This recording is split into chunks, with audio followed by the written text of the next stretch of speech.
मां धारी देवी की कथा क्यों बदलती है दिन में 3 रूप। ओम कालरात्र्य नमः। ओम धारी माताय नमः। हे कालरात्रि रूपी मां धारी, आपको मेरा नमन है। आप ही संकट हरण करने वाली और जीवन में प्रकाश लाने वाली है। जय माता दी, जय धारी देवी। नवरात्रि के पावन अवसर पर जब संपूर्ण जगत मां दुर्गा की उपासना में लीन होता है, तब हम आपको लेकर चलेंगे गढ़वाल की ऊंचाइयों में बसे पवित्र मंदिर और धारी देवी के अद्भुत रहस्यों के पास। क्या आप जानते हैं कि यह शक्ति केवल पर्वत और नदियों की संरक्षक नहीं, बल्कि हर भक्त के जीवन में आशीर्वाद और मार्गदर्शन भी देती है। शायद आपको लगता है कि आप मां धारी देवी के बारे में जानते हैं, लेकिन क्या आपने कभी सोचा है कि उनके 3 अद्भुत रूप है, बालिका, युवती और वृद्धा का, और उनका रहस्य क्या है? क्या आपको पता है कि उनकी मूर्ति को हिलाना क्यों वर्जित है और उनका आशीर्वाद या क्रोध आपके जीवन को कैसे बदल सकता है? प्रिय श्रोताओं, इस नवरात्रि यह कहानी आपको धारी देवी की महिमा, उनके रहस्यमय निवास और जीवन बदल देने वाली शिक्षा से अवगत कराएगी। तो आइए श्रोताओं, हम आपको ले चलते हैं गढ़वाल की वादियों में बसे पवित्र धारी देवी के मंदिर और उनके अद्भुत रहस्यों के पास। मित्रों, गढ़वाल की वादियों में एक दिन राजकुमार आदित्य शिकार के लिए निकला। बादल घिर आए, वर्षा होने लगी और वह जंगल की गहराइयों में रास्ता भटक गया। थका हुआ, भयभीत, किंतु भीतर से एक अनजाने आकर्षण से खिंचता हुआ वह आगे बढ़ता गया। अचानक उसे दूर से एक हल्की सी रोशनी दिखाई दी। क्या यह कोई आश्रय स्थल है या केवल मेरी आंखों का भ्रम? उसने मन ही मन सोचा। कदम तेज करते हुए वह रोशनी की ओर बढ़ा। जैसे जैसे वह पास पहुंचा, उसे महसूस हुआ कि यह साधारण दीपक की लौ नहीं, बल्कि उसमें कुछ अलौकिक तेज है। वहां एक छोटा सा आश्रम था, जिसके चारों ओर तुलसी और बेल के पौधे लगे थे। दीवारें मिट्टी और पत्थर से बनी थी, किंतु वातावरण में एक अदृश्य पवित्रता व्याप्त थी। अंदर प्रवेश करते ही उसकी दृष्टि एक वृद्धा साध्वी पर पड़ी। साध्वी अग्निकुंड के सामने आसन पर विराजमान थी। उनकी जटाजूट वर्षा की नमी से भींगी हुई थी, किंतु चेहरा शांत और दीप्तिमान था। उनकी आंखें बंद थी और वे गहन ध्यानावस्था में थी। राजकुमार आदित्य ने विनम्रता से दोनों हाथ जोड़कर प्रणाम किया और कहा, माता, मैं मार्ग भटक गया हूँ। वर्षा और अंधकार ने मुझे असहाय कर दिया है, कृपा कर शरण दे। साध्वी ने धीरे धीरे आंखें खोली। उनकी दृष्टि में गहराई थी, मानो वे केवल राजकुमार का चेहरा ही नहीं, उसके मन और भाग्य को भी पढ़ रही हों। उन्होंने मंद मुस्कान के साथ कहा, पुत्र, तू यहाँ संयोगवश नहीं आया। तेरा इस वन में भटकना एक योजना का हिस्सा है। यह स्थान कोई साधारण आश्रम नहीं, बल्कि वह द्वार है जहां से तुझे मां धारी देवी की महिमा का साक्षात्कार होगा। राजकुमार आश्चर्यचकित हो उठा। मां धारी देवी, वे कौन है माता? उसने जिज्ञासा से पूछा। साध्वी ने अग्नि की लपटों में निहारते हुए कहा, समय आ गया है कि तुझे उस शक्ति के बारे में बताया जाए जो इस संपूर्ण गढ़वाल की रक्षा करती है और जिनकी कृपा के बिना यहाँ का एक एक श्वास भी सुरक्षित नहीं। राजकुमार का हृदय अब भय से नहीं, बल्कि एक अनोखे विश्वास से भर गया। उसे लगा जैसे वह किसी अद्भुत रहस्य की देहरी पर खड़ा है। साध्वी ने अग्नि की ओर निहारते हुए धीरे से कहा, पुत्र, अब मेरे साथ चल। तुझे उस स्थान का साक्षात्कार कराना है जहां स्वयं शक्ति का वास है। राजकुमार आदित्य उनके पीछे पीछे चल पड़ा।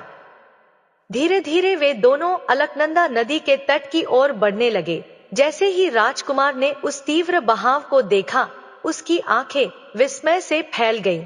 नदी की लहरें विशाल चट्टानों से टकराकर गर्जना कर रही थी, मानो प्रकृति स्वयं देवी का नाम जप रही हो। साध्वी ने हाथ उठाकर नदी की ओर इशारा किया और कहा, देखो पुत्र, यही वह पवित्र धारा है जिसके तट पर मां धारी देवी का वास है। इन जल तरंगों की हर गूंज मां के नाम का स्मरण कराती है गढ़वाल की रक्षा का आधार यही शक्ति है। राजकुमार मंत्रमुग्ध होकर उस दृश्य को देख रहा था। उसे लगा मानो लहरों के बीच से किसी अदृश्य स्वर की प्रतिध्वनि आ रही है। आदित्य। वह कांप उठा। उसने साध्वी से कांपते स्वर में पूछा, माता, यह कैसी आवाज है? क्या सचमुच कोई मुझे पुकार रहा है? साध्वी मुस्कुराई और बोली, हाँ पुत्र, यह कोई साधारण आवाज नहीं है। यह माँ की शक्ति है, जो उन लोगों को पुकारती है जिन्हें वह अपने दर्शन के योग्य मानती है। तू धन्य है कि आज इस आवाहन को सुन रहा है। आदित्य की आंखों से आंसू बहने लगे। उसे लग रहा था मानो वह अब तक केवल भौतिक संसार में जी रहा था और आज उसकी आत्मा ने आध्यात्मिक जगत की पहली आहट पाई है। नदी का हर छींटा, हर तरंग और हर गर्जन अब उसे केवल प्रकृति नहीं, बल्कि मां धारी देवी का जीवन संदेश प्रतीत हो रहा था। साध्वी ने उसकी ओर देखकर गंभीर स्वर में कहा, आज तुझे इस रहस्य के द्वार तक लाया गया है, पर यह केवल शुरुआत है पुत्र। अब तुझे मां की स्थापना की कथा सुननी होगी। राजकुमार ने सिर झुकाकर कहा, माता, मैं तैयार हूं, कृपया वह कथा मुझे सुनाइए। साध्वी ने गहरी सांस लेते हुए कहा, पुत्र, अब मैं तुझे बताती हूं कि यह पवित्र धाम कैसे बना। यह केवल पत्थर और मूर्ति का निर्माण नहीं, बल्कि आस्था, शक्ति और चमत्कार का मिलन है। बहुत समय पहले, जब गढ़वाल की वादियां निर्जन और रहस्यमयी थीं, अलकनंदा नदी में भयंकर बाढ़ आई। पर्वतों की बर्फ पिघलकर तेज धाराओं में बदल गई और गांवों तक पहुंच गई। ग्रामीण भयभीत थे, घर और खेत बह रहे थे और लोग अपनी जान बचाने के लिए भाग रहे थे। तभी लोगों ने देखा, बाढ़ में एक अद्भुत मूर्ति बह रही थी। उसका स्वरूप ऐसा था कि कोई भी उसे देखकर हृदय में भक्ति और भय दोनों अनुभव करता। गांव वालों ने उसे निकालने का प्रयास किया, पर मूर्ति असाधारण रूप से भारी हो गई। कई लोग हार मान गए, पर कुछ बुजुर्गों ने कहा, यह कोई साधारण मूर्ति नहीं, इसे देवी की इच्छा से ही यहाँ लाया गया है। उस रात एक महिला को स्वप्न में धारी देवी प्रकट हुई। उनकी आवाज शांत पर शक्तिशाली थी। मुझे इसी चट्टान पर स्थापित करो, यही मेरा धाम होगा। जो भी मेरी मर्यादा का पालन करेगा, उसे मैं आशीर्वाद दूंगी। जो इसे हिलाएगा, उसकी विपत्ति निश्चित है। सुबह होते ही ग्रामीण मूर्ति को वहीं स्थापित करने के लिए तैयार हुए। जैसे ही उन्होंने उसे उस चट्टान पर रखा, मूर्ति स्वतः स्थिर हो गई। वह इतनी दृढ़ और अडिग थी कि लग रहा था मानो धरती ने स्वयं उसे अपना आश्रय दे दिया हो। उस दिन से उस स्थान पर धारी देवी का मंदिर खड़ा हुआ। मंदिर न केवल पवित्र स्थान बन गया, बल्कि यह गढ़वाल की रक्षा का प्रतीक भी बन गया। मां की कृपा से इस क्षेत्र में आपदाएं कम हुईं और यहाँ की धरती हमेशा सुरक्षित रही। साध्वी ने राजकुमार की आंखों में देखकर कहा, पुत्र, यह केवल मूर्ति का स्थान नहीं, बल्कि आस्था, विश्वास और शक्ति का संगम है। यही वह कारण है कि यहाँ आने वाला हर भक्त अपने जीवन में परिवर्तन अनुभव करता है। राजकुमार ने सिर झुकाकर कहा, माता, यह अद्भुत है। मैं अब समझ पा रहा हूं कि क्यों लोग इस स्थान को शक्ति और आस्था का केंद्र मानते हैं। साध्वी ने मुस्कुराते हुए कहा, पुत्र, अब मैं तुझे मां धारी देवी के स्वरूप और उनकी विशेष पूजा के बारे में बताऊंगी, ताकि तू समझ सके कि क्यों यहाँ आने वाला हर भक्त उनके चरणों में अपना हृदय समर्पित करता है। उन्होंने शुरुआत की। धारी देवी को काली माता का जीवंत स्वरूप माना जाता है। वे केवल शक्ति का प्रतीक नहीं, बल्कि करुणा और न्याय की अधिष्ठात्री भी है। साध्वी ने राजकुमार को समझाते हुए कहा, मां की मूर्ति 2 भागों में प्रतिष्ठित है। ऊपरी भाग धारी गांव के मंदिर में स्थापित है, निचला भाग रुद्रप्रयाग के कालीमठ मंदिर में है। यह विभाजन केवल भौतिक नहीं है, बल्कि दर्शाता है कि मां की शक्ति संपूर्ण क्षेत्र में व्याप्त है। मां धारी देवी दिन भर में 3 रूपों में प्रकट होती है। पहला, प्रातःकाल बालिका रूप। सुबह के समय मां बालिका के रूप में प्रकट होती है। यह रूप सरलता, पवित्रता और सच्ची भक्ति का प्रतीक है। इस समय उनकी पूजा बालिका की भक्ति भाव से की जाती है। दूसरा, दोपहर युवती रूप। दिन के समय माँ युवती के रूप में प्रकट होती है। यह रूप शक्ति, उत्साह और जीवन की ऊर्जा का प्रतीक है। भक्त इस समय माँ से कार्य सिद्धि, स्वास्थ्य और सामर्थ्य की कामना करते हैं। तीसरा, संध्या वृद्धा रूप। शाम को माँ वृद्धा रूप में प्रकट होती है। यह रूप करुणा, अनुभव और जीवन की सीख का प्रतीक है। इस समय उनकी पूजा श्रद्धा और संतुलित जीवन के लिए की जाती है। साध्वी ने आगे बताया, इस प्रकार माँ की आराधना कुमारी, शक्ति और मातृ रूप तीनों में होती है। कोई भी भक्त इन तीनों रूपों में उनकी भक्ति कर सकता है। यही कारण है कि यहाँ आने वाला हर व्यक्ति अपनी इच्छाओं और भय दोनों से मुक्ति अनुभव करता है। राजकुमार ने झुककर कहा, माता, यह अद्भुत है। मैं अब समझ पा रहा हूँ कि क्यों लोग इस मंदिर में केवल पूजा नहीं करते, बल्कि अपना जीवन और विश्वास माँ के चरणों में समर्पित कर देते हैं। साध्वी ने हल्की मुस्कान के साथ कहा, पुत्र, अब तुझे माँ की पौराणिक कथा भी सुननी होगी, ताकि तू समझ सके कि क्यों यह शक्ति जागृत है और क्यों यह स्थान संपूर्ण मानवता के लिए महत्वपूर्ण है। साध्वी ने दीपक की लौ की ओर देखा और धीरे धीरे बोलना शुरू किया। यह कथा प्राचीन काल की है, जब पृथ्वी पर असुरों का आतंक फैल गया था। साध्वी ने आगे कहा, देवताओं ने भीषण युद्ध के बाद असुरों से भयभीत होकर मां से प्रार्थना की, हे महाशक्ति, हमें रक्षार्थाओ, हमारे संसार में न्याय और संतुलन स्थापित करो।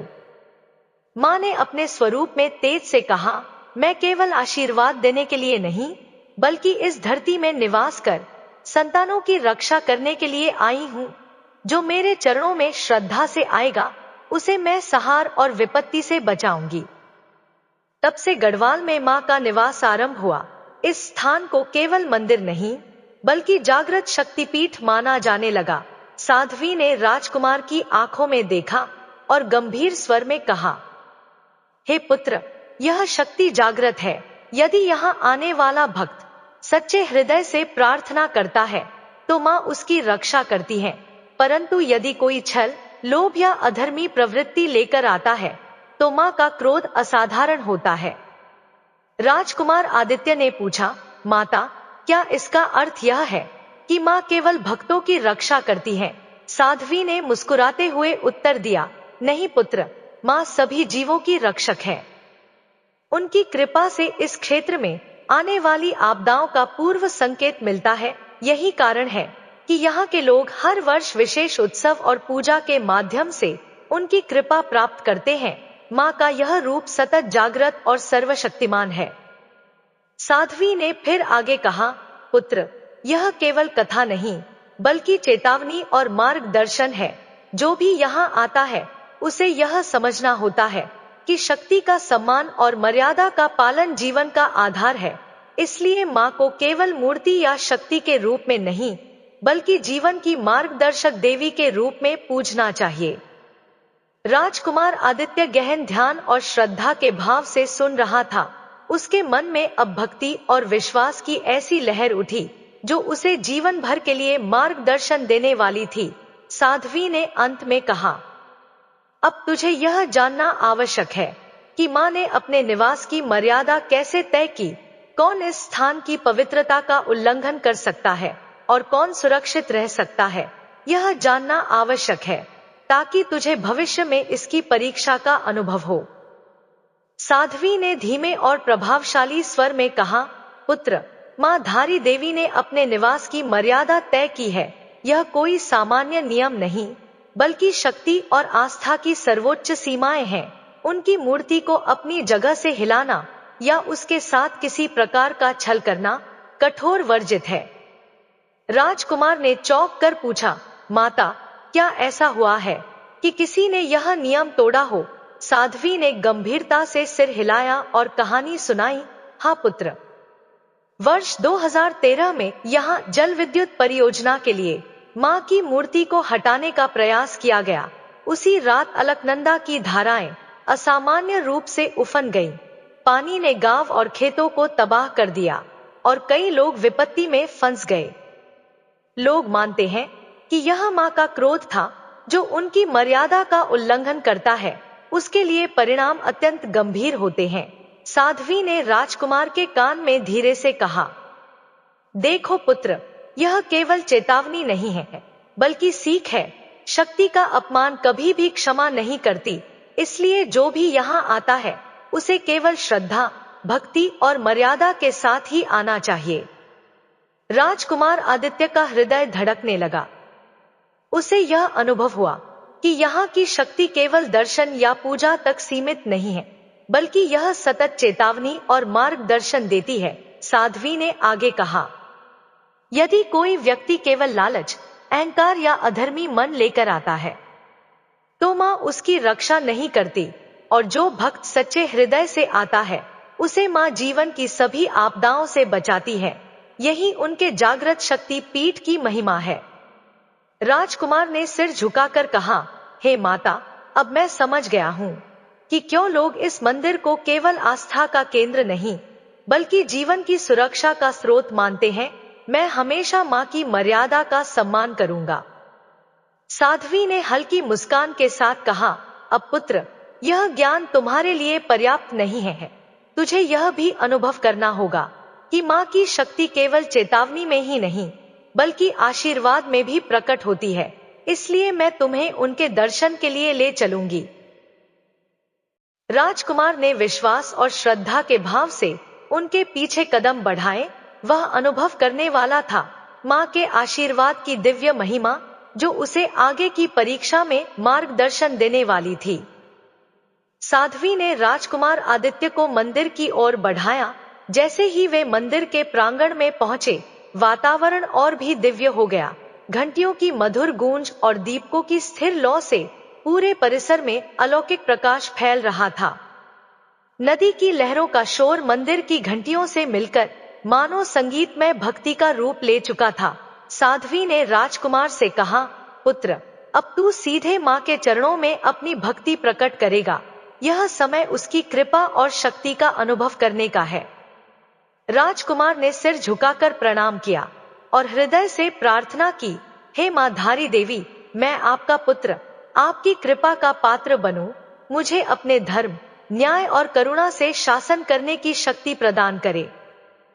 तभी मंदिर के गर्भगृह में से हल्का प्रकाश फैलने लगा। राजकुमार आदित्य ने आंखें खोलीं और उसने देखा मां की मूर्ति से 3 भव्य रूप प्रकट हो रहे थे।